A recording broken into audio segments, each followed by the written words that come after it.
샬롬, 말씀 읽어주는 김기훈 목사입니다. 오늘도 기대하는 마음과 사모하는 마음을 가지고 하나님의 말씀 함께 읽겠습니다. 요한복음 6장 16절부터 29절까지의 말씀입니다.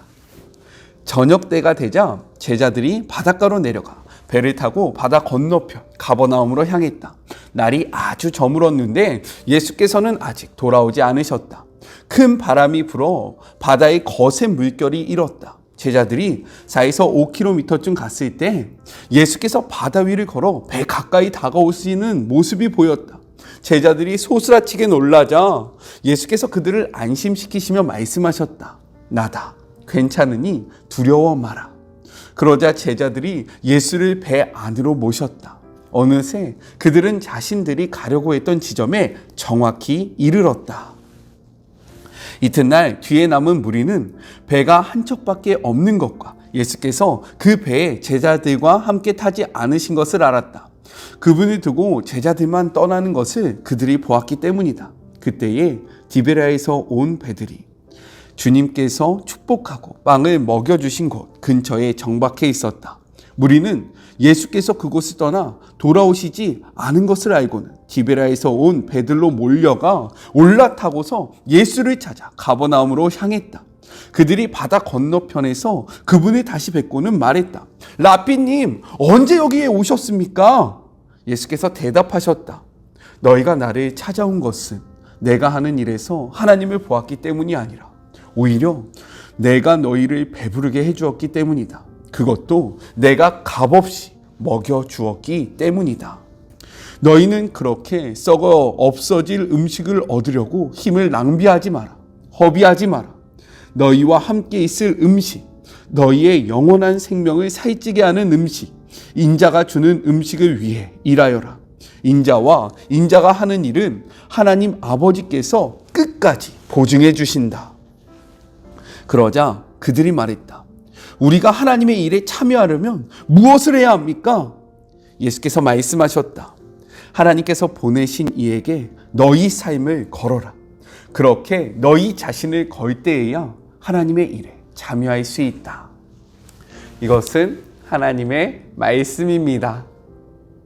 오늘 말씀은 내용상 두 부분으로 나눠서 생각해 볼 수 있습니다. 먼저 첫 번째 16절부터 21절 바다 위로 걸어오신 예수님에 대해서 이야기를 하고 있어요. 오병이어 사건 이후에 예수님은 혼자 산으로 기도하러 가셨고요.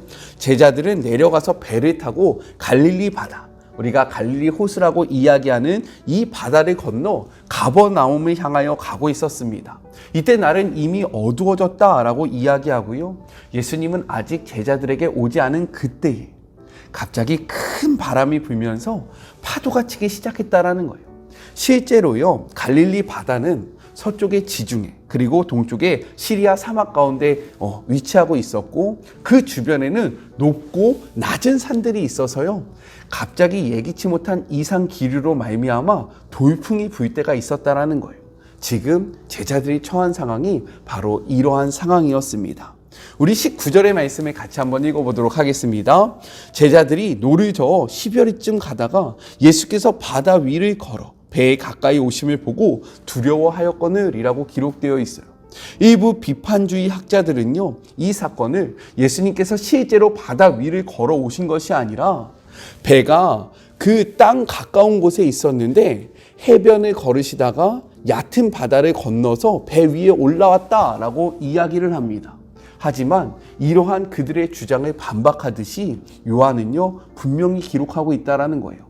갈릴리 바다를 건너가려면 약 8km 정도를 가야 합니다. 그런데 무엇이라고 이야기합니까? 10여리쯤 왔다, 노를 저어서 왔다라고 이야기하잖아요. 그래서 메시지 성경은 4에서 5km쯤 떨어졌다라고 이야기합니다. 즉 제자들은요, 지금 갈릴리 바다 한가운데 있었다라는 거예요.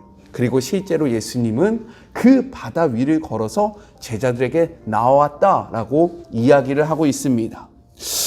우리는요, 때때로 비평주의자들처럼 이성적, 철학적 사고를 가지고 성경의 이야기를 바라보고요. 이것이 실제로 일어난 일이 아니라 꾸며진 이야기 혹은 과장된 이야기, 덧붙여진 이야기다라고 생각할 때가 있다라는 겁니다. 그러나 저는요, 우리가 이러한 생각에서 벗어나야 한다라고 생각되어집니다. 말씀을 말씀 그대로 믿는 우리가 되어야 한다라는 거예요. 왜냐면요, 우리가 믿는 하나님은요, 전지전능하신 분으로 말씀으로 이 땅을 창조하셨다라고 이야기하고 있습니다. 그렇기 때문에 우리의 하나님은 우리의 상식과 그리고 우리의 한계 속에 존재하시는 무능력한 분이 아니라는 거예요. 우리가 그러한 무능력한 분을 왜 믿어야 합니까? 우리가 믿는 분은요, 말씀으로 이 땅에 창조하셨고 이 땅의 주인 되시고 이 땅의 모든 것들을 다스리시는 전능하신 분이기 때문에 우리의 생각, 우리의 상식 안에 가둘 수 없는 분이라는 겁니다. 그래서 말씀을 말씀으로 믿는, 모든 말씀을 팩트로 받아들이는 주의 모든 자녀들이 되었으면 좋겠습니다. 우리 20절의 말씀도 같이 한번 읽어볼까요? 이르시되 내니 두려워하지 말라 하신대 라고 기록되어 있습니다. 여기서 내니라고 번역된 에고 에이미, 이것은요, 예수님께서 자기 자신에 대해서 서술하실 때 사용하신 독특한 문구입니다. 특히 요한복음에서 자주 나타나는 표현인데요, 이는 출애굽기 3장 14절에서 하나님이 자신에 대해서 이야기하셨던 말씀, 무엇입니까? 나는 스스로 있는 자이다 라는 이 말씀을 통해서 하나님 자신이 어떠한 분인지 우리에게 말씀하셨을 때 사용하셨던 그 표현을 예수님이 인용하여 말씀하고 계신다라는 거예요. 이를 통해 예수님은요, 자신이 하나님의 절대적이고도 유일한 대리자이심을 분명하게 우리에게 보여주십니다. 이렇듯 하나님의 절대적이고도 유일한 대리자이신 예수님이 제자들에게 오자 어떻게 되었습니까? 두렵고 불안했던 마음은 한순간에 사라지게 되고요, 그 대신 기쁨이 자리 잡게 되었다라는 거예요. 특별히 21절의 말씀을 보면 예수님이 오자 그들이 목표했던 그곳에 정확히 도착했다라고 이야기를 하고 있습니다. 이렇듯 우리의 삶에 예수님이 찾아오면요, 불안과 초조, 그리고 우리 안에 있는 걱정과 염려는 사라지게 되고요, 그 안에 그 대신 세상이 줄 수 없는 참된 평안이 자리 잡게 되며 우리가 원하는 분명한 목표를 향하여, 우리가 나아가야 하는 삶의 방향성을 향하여 힘있게 나아갈 수 있다라고 성경은 이야기하고 있는 거예요. 예수님을 만나 우리 마음속에 있는 불안이 사라지고 기쁨이 임하고 평강이 임하여 우리가 원하는 삶의 그러한 방향성, 우리가 나아가야 하는 진정한 목표를 향하여 뚜벅뚜벅 걸어가는 주의 모든 자녀들이 되었으면 좋겠습니다. 둘째, 22절부터 29절 영생하도록 있는 양식을 위하여 하라 입니다. 우리 22절의 말씀 개역개정으로 같이 한번 읽어볼게요. 이튿날 바다 건너편에 서 있던 무리가 배 한 척 외에 다른 배가 거기 없는 것과 또 어제 예수께서 제자들과 함께 그 배에 오르지 아니하시고 제자들만 가는 것을 보았더니 라고 기록되어 있습니다. 무리는요, 예수님을 만나기 위해서 어제 오병이어의 기적이 일어났던 곳을 향하여 나아갑니다. 이들은 분명히 보았어요. 무엇을? 예수님이 그 배에 타지 않고요, 제자들만 배에 타고 반대편에 가는 것을 보았습니다. 그래서 이들은 예수님이 여기 있을 것이다 라고 생각했다라는 거예요. 그런데 실제로 그곳에 가서 예수님을 찾자 예수님이 보이지 않게 되었다라는 겁니다. 우리 24절의 말씀에 같이 한번 읽어보겠습니다. 무리가 거기에 예수도 안 계시고 제자들도 없음을 보고 곧 배들을 타고 예수를 찾으러 가버나움으로 가서 라고 기록되어 있어요. 당황한 무리는요, 이리저리 예수님을 찾다가 호수 건너편에서 온 배들을 타고요, 다시금 예수님을 만나기 위해서 가버나움을 향하여 나아갑니다. 그런데 여기서 특이한 점이 있어요. 무엇이냐? 무리가 예수님을 찾는 모습이 밤중에 있었던 풍랑 사건보다 더 자세히 기록되어 있다는 거예요. 보통은요, 예수님이 물 위를 걸어오신 이 풍랑 사건을 더욱더 길게 묘사합니다. 그런데 요한은요, 이 사건보다 무리가 예수님을 찾는 이 모습을 더욱더 길고 자세하게 기록하고 있다는 겁니다. 그 이유가 무엇이냐? 요한은요, 예수님을 향한 무리의 열심이 얼마나 컸는지를 우리에게 보여주고 싶었다라는 거예요. 이렇게 열정을 다해 가버나움에서 예수님을 만난 사람들은요, 신기해하면서 예수님 언제 여기로 오셨습니까? 어떻게 여기로 오셨습니까? 물어봤다라는 거예요. 이러한 질문 앞에 예수님은 이렇게 대답하십니다. 우리 26절의 말씀 함께 읽겠습니다. 개역개정이에요. 예수께서 대답하여 이르시되 내가 진실로 진실로 너희에게 이르노니 너희가 나를 찾는 것은 표적을 본 까닭이 아니오 떡을 먹고 배부른 까닭이로다 라고 말씀하십니다. 이르시게 메시지 성경은요 이렇게 나타내고 있어요. 예수께서 대답하셨다. 너희가 나를 찾아온 것은 내가 하는 일에서 하나님을 보았기 때문이 아니라 오히려 내가 너희를 배부르게 해주었기 때문이다. 그것도 내가 값없이 먹여주었기 때문이다 라고 말씀하고 계십니다.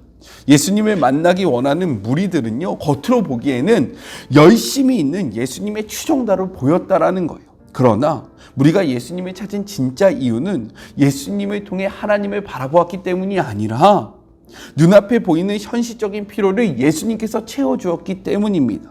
그렇기 때문에 그들은 열심을 가지고 예수님을 찾았음에도 불구하고 칭찬을 받는 것이 아니라 책망을 듣게 되었다라는 거예요. 요한은 이를 분명하게 드러내주기 위해서 풍난 사건보다 무리가 예수님을 열정을 다해서 찾았던 이 사건을 더욱더 장황하게 자세하게 기록하고 있었다라고 생각할 수 있는 것입니다. 예수님은 이어서 이렇게 말씀하세요. 27절의 말씀입니다. 썩을 양식을 위하여 일하지 말고 영생하도록 있는 양식을 위하여 하라. 이 양식은 인자가 너희에게 주리니 인자는 아버지 하나님께서 인치신 자니라 라고 말씀하십니다. 이는요 오병이어의 기적 사건의 진정한 의미가 무엇인지를 분명하게 보여주는 거예요. 이 의미는 영생의 양식을 주는 주체가 바로 예수님 당신이다라는 것을 드러내는 것이고요. 또한 이는요 우리가 예수님을 왜 쫓아야 하는지 그 이유를 분명하게 나타내주고 있는 매우 중요하고 소중한 말씀이라는 겁니다. 이렇듯 예수님은 우리에게 영생하는 이 양식을 주시려고 이 땅에 오셨다라는 거예요. 그리고 오늘날 우리에게 찾아오셨다라는 겁니다. 그리하여 예수님은요 우리가 이 땅에만 속하여 이 땅만 바라보며 살아가는 것이 아니라 영원한 하나님을 바라보며 영원한 나라를 꿈꾸며 영원한 나라를 소망하며 살아가기를 원하신다라는 거예요. 이렇게 말씀하시는 예수님에게 우리는요 그렇다면 자신들이 어떻게 해야 하나님의 일을 할 수 있냐라고 되묻습니다. 썩어질 양식이 아니라 예수님께서 말씀하시는 이 영생하도록 있는 양식을 위해서 일할 수 있는 방법을 알려달라는 거예요. 예수님은요 그 해답을 29절 이렇게 말씀하십니다. 우리 먼저는 개역개정의 말씀을 통해서 읽어볼게요. 예수께서 대답하여 이르시되 예수께서 보내신 이를 믿는 것이 하나님의 일이시니라 하시니 라고 기록되어 있어요. 예수님께서는 자신을 무엇이라고 이야기합니까? 하나님께서 보내신 자라고 규정하고 계신다라는 거예요. 그러면서 자신에 대한 믿음을 요구하십니다. 그리고 이것이 하나님의 일이다라고 이야기하세요. 특별히 여기서 일은요 단수로 적혀 있다라는 거예요. 이것이 나타내는 바가 무엇이냐? 우리가 하나님을 기쁘게 하는 방법은요 다른 것에 있는 것이 아니라 오직 예수님을 믿는 믿음뿐이라는 것을 우리에게 분명히 보여주고 있습니다. 우리가 다른 것을 행할 때 다른 일들을 할 때 하나님이 기뻐하시는 것이 아니라 하나님을 보내신 예수님을 믿는 것이 바로 하나님을 기쁘게 하는 유일한 일이라는 것을 우리에게 분명하게 보여주고 있다는 것. 그렇다면 예수님을 믿는 믿음이란 무엇일까? 우리 요한복음 1장 14절의 말씀을 같이 한번 읽어봤으면 좋겠습니다. 말씀이 육신이 되어 우리 가운데 거하심에 우리가 그의 영광을 보니 아버지의 독생자의 영광이요 은혜와 진리가 충만하더라 라고 기록되어 있어요. 이렇듯 예수님은요 말씀이 육신이 되어 우리 가운데 거하시는 분이십니다. 그렇기 때문에 그분을 믿는다는 것은 어떠한 의미이냐? 하나님이 우리에게 허락하신 66권의 말씀을 믿는다는 것을 의미한다라는 거예요. 그렇게 할 때 우리는 더 이상 썩어질 양식만을 위해서 살아가는 자들이 아니라 영생하도록 있는 양식을 위해서 살아갈 수 있게 된다라는 겁니다. 우리 메시지 성경으로 29절을 다시 한번 읽어봤으면 좋겠어요. 함께 읽겠습니다. 예수께서 말씀하셨다. 하나님께서 보내신 이에게 너희의 삶을 걸어라. 그렇게 너희 자신을 걸 때에야 하나님의 일에 참여할 수 있다. 이 말씀은 다시 한번 이야기하자면 하나님의 말씀에 목숨을 걸 때, 하나님의 말씀을 붙잡을 때에 우리는 하나님의 일을 그제서야 할 수 있다라고 이야기하고 있는 거예요. 왜요? 우리는 이 땅 속에서 살아가고 있기 때문입니다. 이 땅 속에서 살아간다는 것은 우리가 이 땅을 바라본다라는 거예요. 이 땅에 우리의 시선이 고정되어 있다라는 거예요. 그러할 때에는요, 우리는 썩어질 양식을 위해서 살아갈 수밖에 없습니다. 그런데 우리가 말씀을 바라보고 말씀을 통해서 하나님을 바라보고 말씀을 통해서 예수님을 바라보면 우리는 이제 영생하도록 주어지는 그 양식에 관심을 갖게 되고 이제는 땅으로 고정되어 있던 시선이 하나님께로 올려지면서 우리가 어떠한 삶을 살아야 하는지 우리의 삶의 진정한 이유와 목적을 깨닫게 된다는 거예요. 이렇기 때문에 말씀은 우리에게 너무나도 중요합니다. 신앙생활은요, 문화생활이 아니에요. 신앙생활은요, 단순히 좋아하는 사람들과 함께 노는 동아리 생활이 아닙니다. 신앙생활은 말씀을 중심으로 말씀대로 살아가는 삶이 바로 그리스도인의 삶이고 우리가 나아가야 하는 신앙의 모습이라는 거예요. 오늘 하루를 살아갈 때에 우리가 비록 이 땅에서 살아가지만 우리의 시선이 이 땅에 고정되어 있어서 썩어질 양식만을 위해서 살아가는 것이 아니라 말씀을 통하여 하나님을 바라보고 말씀을 통하여 예수님을 경험하여 우리에게 영생하도록 주어지는 그 생명의 양식을 위하여 우리의 삶을 온전히 거는 그런 복된 하루가 되기를 주님의 이름으로 권면하고 축복합니다. 우리 같이 기도할까요? 하나님 감사합니다. 영생하도록 주어지는 양식, 이 양식을 주시는 분이 예수님이시고 우리는 이 예수님을 믿어야 하며 이 예수님을 믿을 때 비로소 하나님의 일을 할 수 있다라고 우리에게 말씀하셨습니다. 하나님, 우리가 말씀을 놓치지 아니하고 말씀을 가까이 함으로 땅에 고정되어 있던 썩어질 양식을 위해서만 살아갔던 우리들의 삶의 모습을 돌이켜 영원한 하나님 나라를 바라보고 꿈꾸고 그 하나님 나라를 위하여 살아가는 주의 모든 자녀들이 되게 하여 주시옵소서. 쓰러지고 넘어질 때에 다시금 일어날 수 있는 힘과 능력을 더하여 주시옵시고 끌어안아 주시고 위로하여 주셔서 이 믿음의 경주를 끝까지 완주할 수 있도록 하나님 도와주시고 함께하여 주시옵소서. 함께하실 주님을 기대하며 거룩하신 예수님의 이름으로 기도드립니다. 아멘. 말씀을 통해 하나님을 바라보고 말씀을 통해 예수님과 동행하는 우리의 삶이 되었으면 좋겠습니다. 저는요, 내일 또 만나도록 할게요. 사랑하고 주님의 이름으로 축복하면서 오늘 하루도 힘내세요. 우리 내일 만나요. 안녕. 오늘도 수고하셨습니다.